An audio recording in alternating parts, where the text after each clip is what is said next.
Hey everyone, what's going on? Welcome to another installment of Am I Missing Something? It's a podcast in which myself and Zach Shaw, we attempt to figure out, is there something that we're missing with popular or unpopular bands, albums, songs, etc. Just generally anything in music that we're trying to just figure out, are we missing something? It's not to ridicule anybody. We're really just genuinely curious. So this episode, Zach, what are we looking at? Nickelback. Dun, dun, dun. A name that probably makes every music fan shudder. And in this episode, we're going to do something a little slightly different. It's going to be kind of both. Why are they so popular? But then also, why are they so hated? Because as we were discussing whether or not we even wanted to do Nickelback, because it's kind of a sore subject in music, just the band itself. Even discussing this, it's like, I really hate Nickelback. Yeah, exactly. But that's the thing. It's like, I really hate them. But then it's like, but why? And then furthermore, why? Like, yeah, I hate them, but I don't hate them enough to sign a petition so that they don't play a halftime show at a football game. By the way, that happened. Mm-hmm. Nor do I hate them enough to start a social media campaign where they ask people to like a page about a pickle more than they like Nickelback. AKA, that happened. Literally, someone created a Facebook page with the name, let's get this page about a pickle to have more likes than Nickelback. Not even a pickle, and then that was the description. That was the title of this page, and it got more likes than Nickelback at a certain point. And yet, so even with all this hate, that doesn't change the fact that Nickelback are a really big band. They have sold millions and millions of copies of albums, have sold out arenas across the world. So that's the question. Why are they so popular first? And then why are they so hated?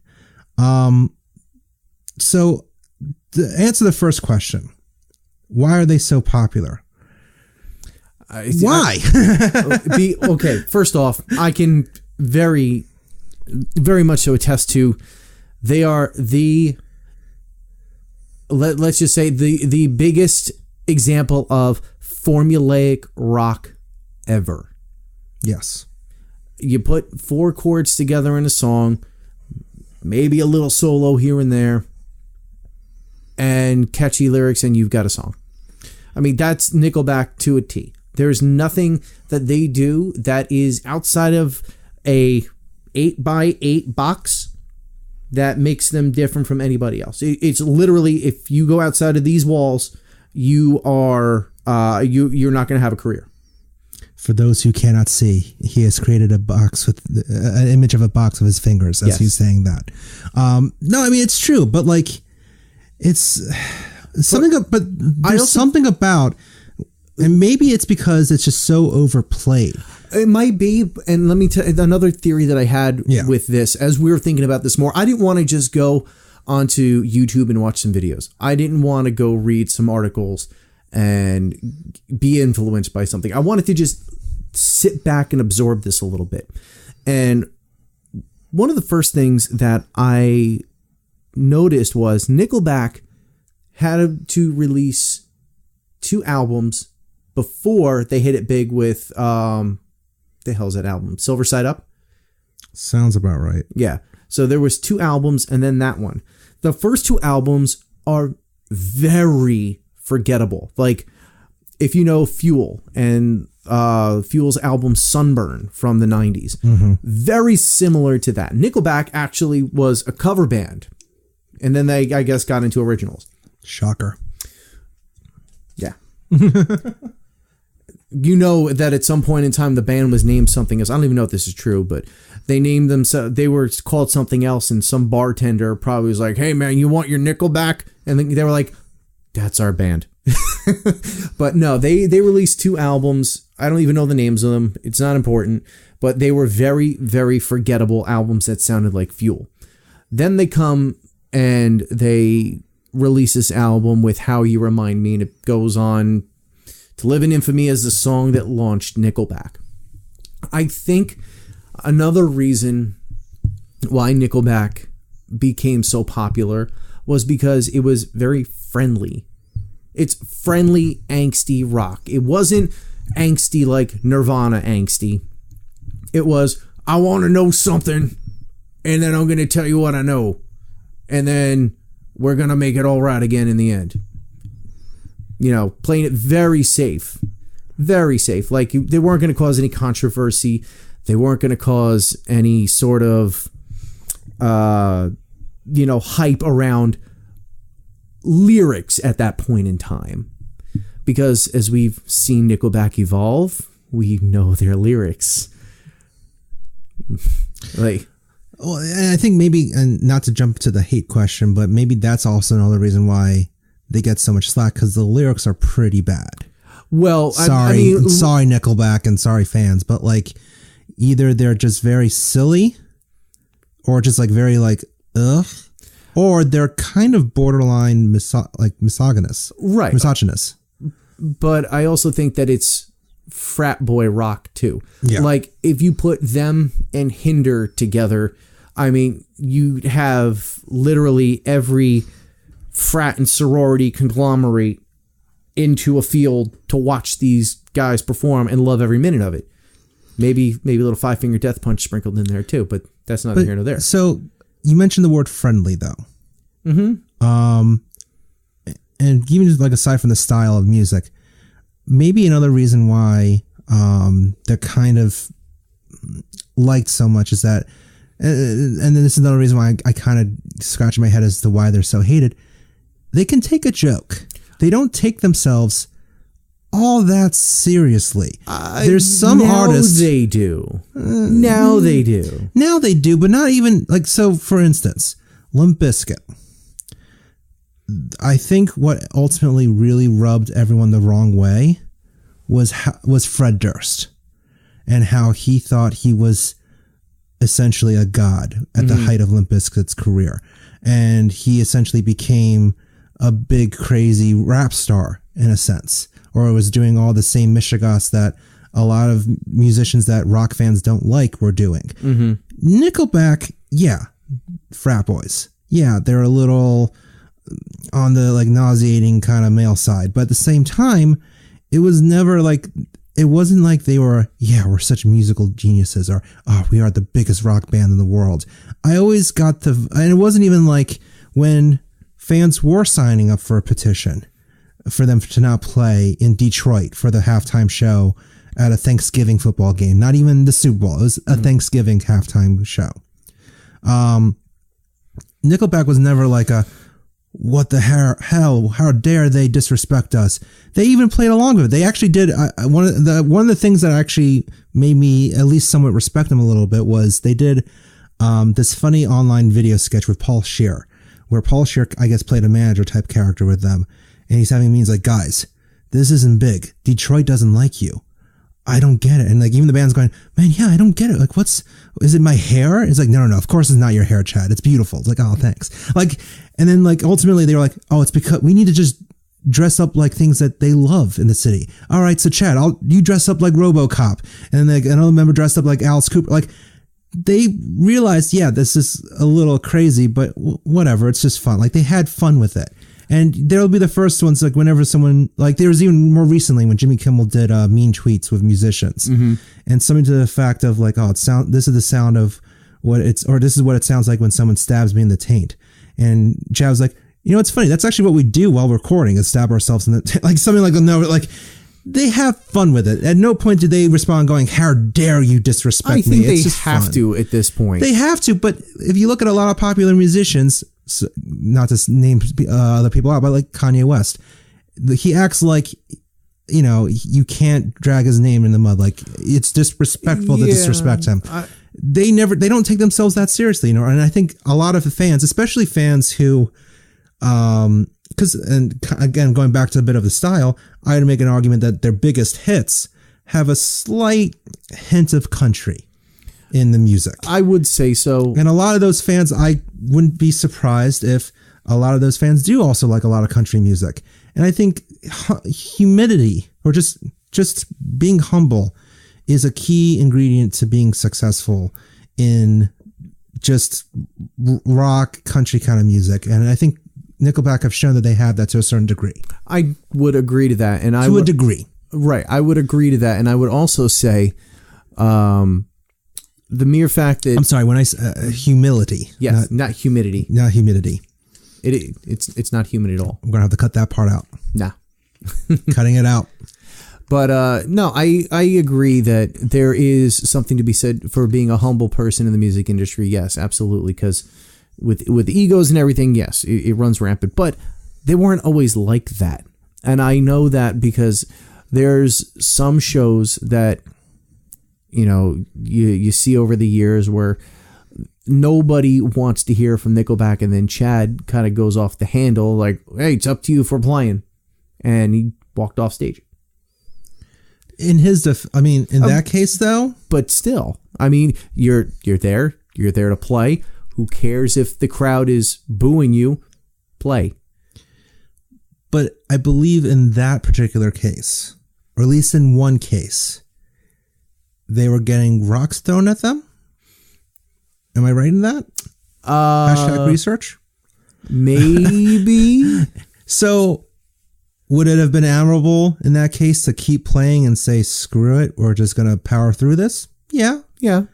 Is it understandable that for their own safety, they might not want to get hit in the face with a rock? Maybe take about 5 steps back, put the microphone down, and continue to play. Maybe that's how you combat those people. But neither here nor there. I think that if Nickelback took a turn into Country Town, maybe they wouldn't get the hate that they get because it's a whole new set of fans. Maybe that's why part of why they're so successful is because of that cross population of genre. Or maybe why they're also becoming less successful is that I haven't really to be completely honest, haven't really given the last record that much of deep listen, but it sounds like they were trying to be a little bit more in the hard rock style. Right. And it also did considerably less well than past records. Still better than most rock bands. Because of a stigma or a name, whether it's to be successful or to be hated. Yeah.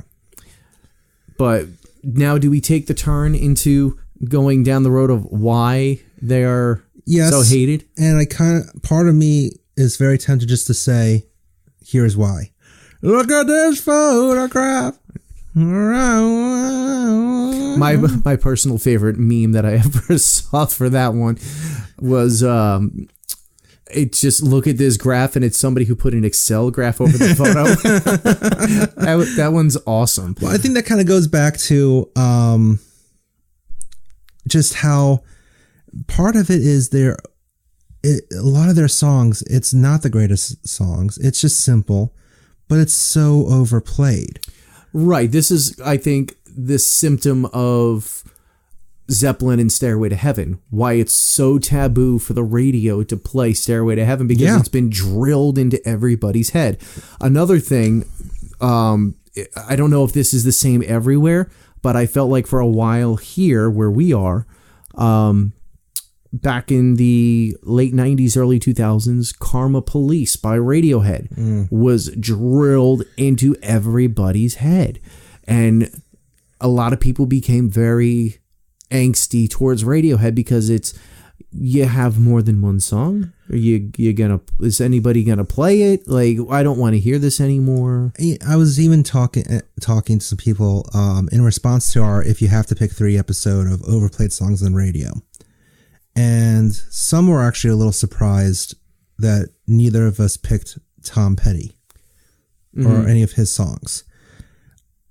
And I think part of it is because we're at the phase right now where, since we're still in mourning over the loss of Tom Petty, that just to hear him again is nice. Mm-hmm. But there was a time that, like, I have a lot of friends in the music industry who couldn't stand Tom Petty after a while because he was so overplayed. Right. And I'm wondering I feel weird comparing Tom Petty to Nickelback, but is it kind of similar in that there's some of their songs that just happens though. Yeah. Anytime that something becomes, but no one was starting petitions to ban Tom Petty from playing some event or even from trying to find out if we can get a pickle to be more liked than Tom Petty. Okay, first off, let me ask this question. Yeah. When all of these things with Tom Petty were happening, that he was overplayed, was Facebook around?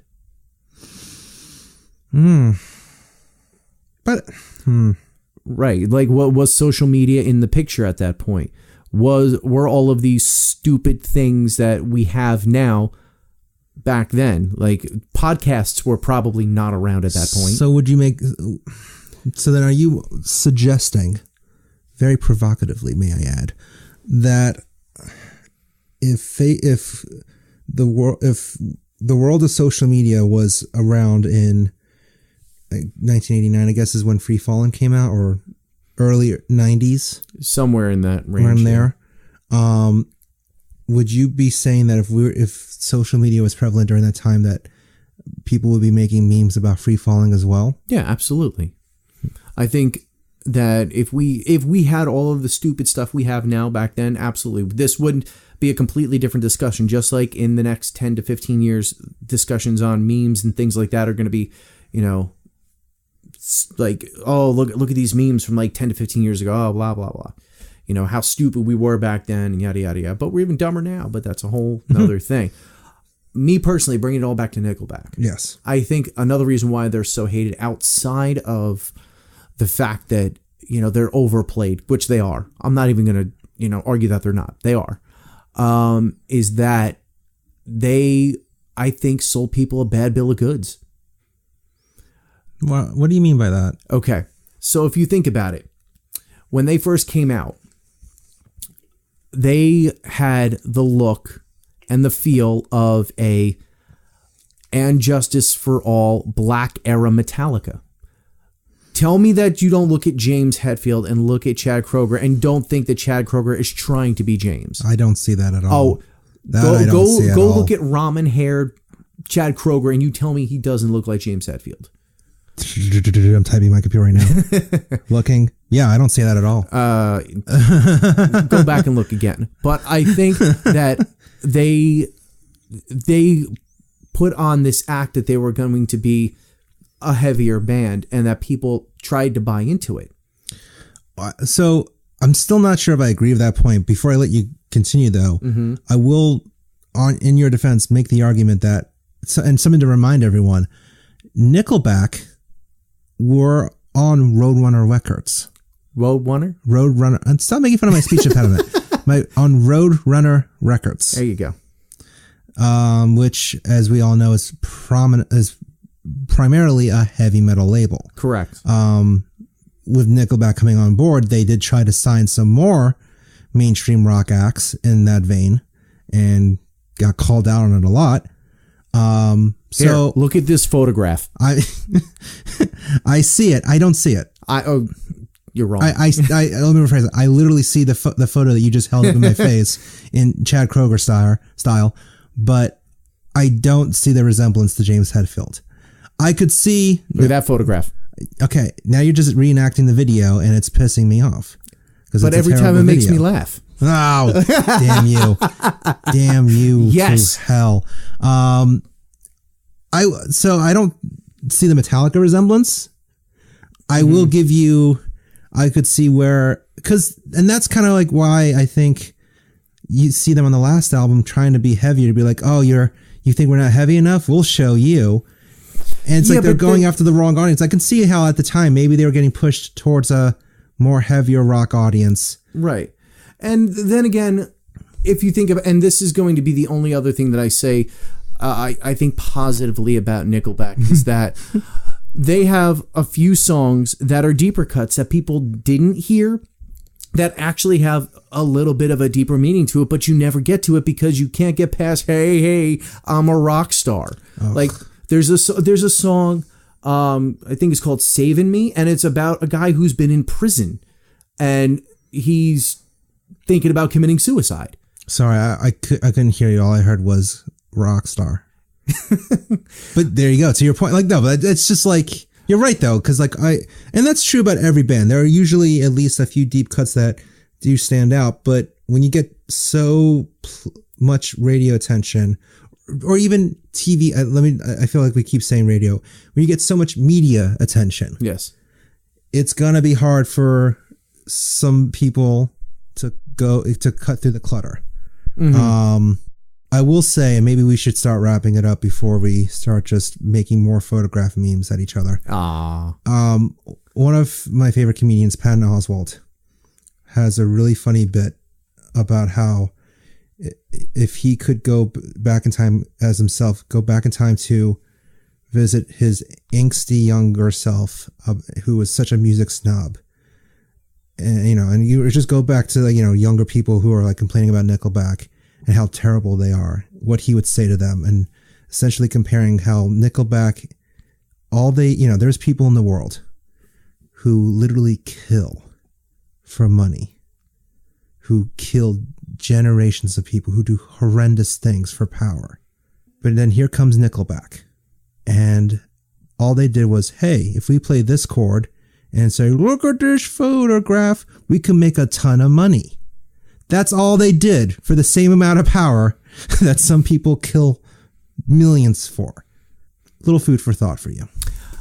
And I'm sure that there's going to be somebody who in the comments is going to say, I'd rather kill for that money. So I paraphrase a bunch of it. Look it up online, though. Do your own research. #research. But it's a really funny bit, and I think it really does highlight how, there's a lot to dislike about Nickelback, but in the end of the day, what did they really do to us? Made my ears bleed. Well, then you should really see a doctor. And on that note, thanks for listening to this episode.